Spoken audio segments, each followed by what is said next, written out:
It was amazing. I loved the camp atmosphere. I loved the unity formed with the teams or the bunkhouses that we had there, and I thought it was a great experience and really opened my eyes to a relationship with Jesus Christ. The counselors were fantastic. I think they were most important because they really cared about us. The programs like the music and like the worship services that we had, they were really intimate and really energized and really intense. In the United States, they focus more on the students that come to the camp and impacting the kids who go there. By spending all that concentrated time together and going through the programs and prayer and sports and all the things involved at camp, the relationships that came out of that.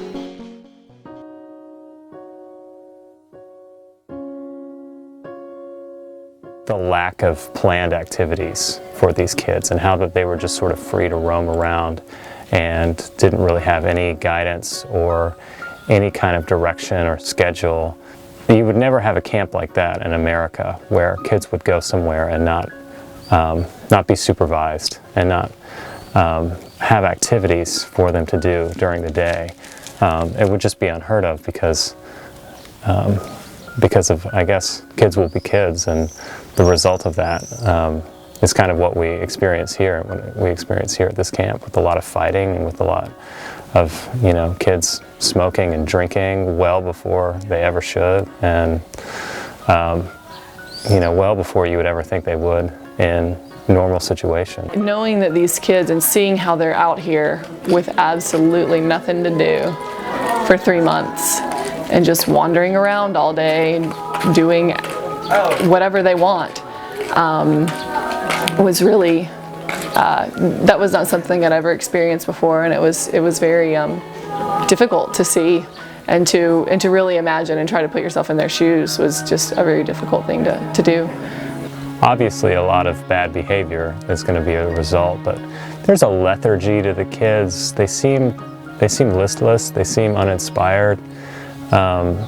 They seem to kind of just not want to partake in activities, just maybe even out of habit of not doing stuff. And so it takes a lot of sort of coaxing and encouraging to get these kids to join in and get with programs, because they're just so used to sitting around and doing nothing that it almost becomes easier than doing something even when there's a planned activity for them. So I think it kind of breaks their spirits a little bit, actually, to just kind of be sitting around all day with nothing to do, and they become unmotivated. When they leave the orphanage, it's basically a death sentence for them, because they don't have a support system, and when things get tough, they don't have anywhere to go. And I don't think anybody can be expected to make it on their own without anybody in this world. Radooga is a ministry that tries to change countries, Ukraine and America in particular, but the main purpose is to change people's lives. And when anybody comes to our events, our main goal is to change their life, whether it's an American or a Ukrainian, because we believe that when a person's life is changed, he can influence somebody who is living next to him. And if we get somebody who is a leader or a potential leader, he can change the life of his church, his community, or his whole country. In the past, our audience was kids with cell phones, and those were the kids who had a plan for their future, who knew they would want to be in leadership, probably in the government or top business. And then we looked at the lives of our politicians and discovered that many of them came from smaller villages and from not famous families. That's when God spoke to us that He will bring kids who will be our future leaders, both from Ukraine and from America. We knew that God would call Radooga as a ministry to come to orphans and to give them the same kind of quality camps that normal kids from families are receiving. And we are living like them and eating like them this week. But And I do think it makes a big difference to come and say, we're going to live your life for the next 2 weeks and we're going to be here with you. Not live your life, but to the extent we can, we're here. And yeah, I think that sends a powerful message. It would be tough to be here and know that this is it, really, and it's hard to, it would be hard to dream beyond this, I think, if I was in their shoes. And I think that's what we need to be able to do, is inspire them to be able to dream beyond this and know that God has plans for them.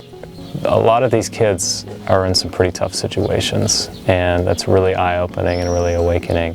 It just means a lot to spend time with the kids, even though there's that language barrier there. I think just playing games with them, showing them that you care and that you're interested in them, really means a lot, really shows a lot to them. The biggest need is just to be shown love and attention, and for them to know that they are, each and every one is very special. These kids deserve love, and they don't get enough earthly love, like from people around them. These kids really need role models. You know, they need to see how we interact with each other. You know, they need guidance, and you know, they just need strong, positive figures in their lives. We were not a one-time event in their life. We are to come back. That's the most needed thing for those kids. They want to see the same faces. They live in the world of broken promises. But when a grown-up promises that he will come back and he actually comes back, that is like a dream come true for those kids. You are not only bringing them joy, you are returning them trust in grown-ups, you are returning them trust in Christians who give promises, and you are giving them trust in God.